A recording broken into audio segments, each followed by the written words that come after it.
Once upon a time there lived a man and his wife who were very unhappy because they had no children. These good people had a little window at the back of their house which looked into a most lovely garden, full of all manner of beautiful flowers and vegetables.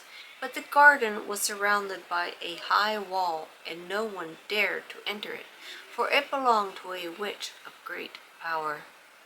This witch was feared by the whole world. One day the woman stood at the window overlooking the garden, and she saw there a bed full of the finest rampions.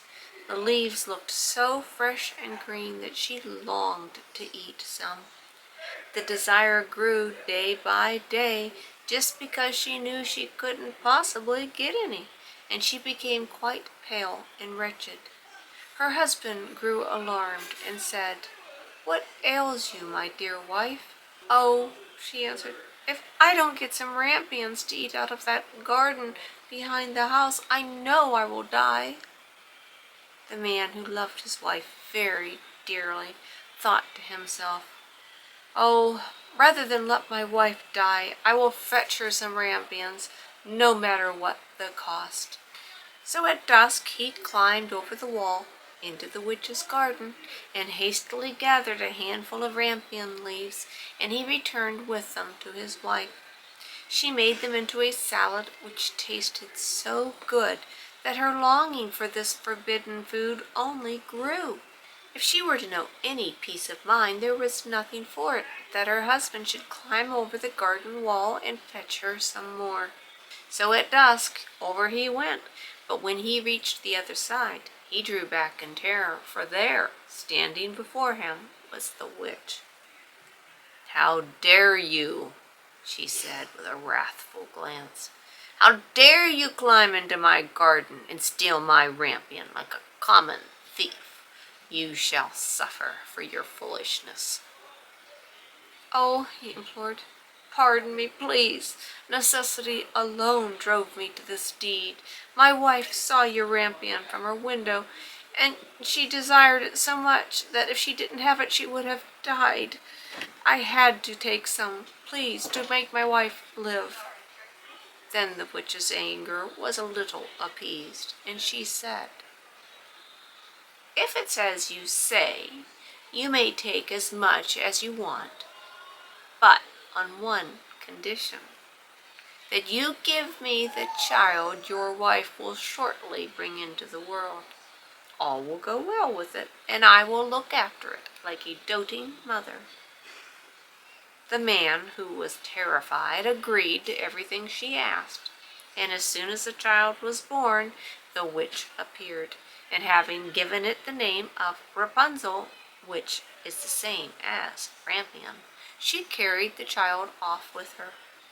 Rapunzel was, of course, the most beautiful child under the sun.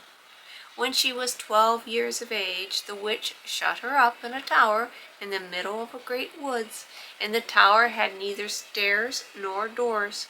Only high up at the very top was a small window. When the old witch wanted to get in, she would stand underneath the window and call out, "Rapunzel, Rapunzel, let down your golden hair." For Rapunzel had wonderfully long hair, and it was as fine as spun gold. Whenever she heard the witch's voice, she unloosened her plaits and let her hair fall down out of the window about 20 yards below, and the old witch, who must have been a nimble little minx, climbed up by the ladder of hair. After they had lived like this for a few years, it happened that one day a prince was riding through the wood and passed by the tower. As he drew near, he heard someone singing so sweetly that he stood spellbound and listened. It was Rapunzel, in her loneliness, trying to while away the time by letting her sweet voice ring out into the wood. The prince longed to see the owner of the voice, but he sought in vain for a way into the tower. He rode home, but he was so haunted by the voice that he had heard that he returned every day to the wood and listened. One day, when he was standing thus behind a tree, he saw the old witch approach and heard her call, "Rapunzel, Rapunzel, let down your golden hair." Then Rapunzel let down her plaits, and the witch climbed up by them. "So that's the staircase, is it?" said the prince. "Then I too shall climb it and try my luck." So on the following day at dusk he went to the foot of the tower and cried, "Rapunzel, Rapunzel, let down your golden hair." The witch must have had a very deep voice, for as soon as Rapunzel heard it, she let the hair down, and the prince climbed up. At first Rapunzel was terribly frightened when a man came in, for she had never seen one before, but the prince spoke very kindly to her. He told her at once that his heart had been so touched by her singing that he felt he should know no peace of mind until he had seen her. Very soon Rapunzel forgot all her fear, and when he asked her to marry him, she consented at once. For she thought, "He is young and handsome, and I'll certainly be happier with him than with the old witch." So she put her hand in his, and she said, "Yes, I will gladly go with you, only how am I to get down out of this tower? Every time you come up to see me, you must bring a skein of silk with you, and I will make a ladder out of them, and when it is finished, I will climb down by it, and you can take me away to your house."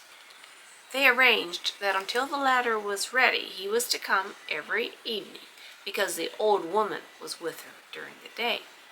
The witch, of course, knew nothing about what was going on, till one day Rapunzel, not thinking what she was saying, turned to the witch and said, "How is it, good mother, that you are so much harder to pull up than the young prince? He is always up in a moment." "You wicked child," said the witch, "what is this I hear? I thought I had hidden you safely from the world, and in spite of it you have managed to deceive me."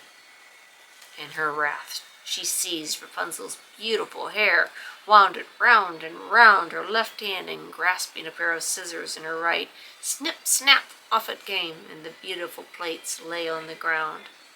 And worse than this, she was so hard-hearted that she took Rapunzel to a lonely desert place, and there she left her to live in loneliness and misery.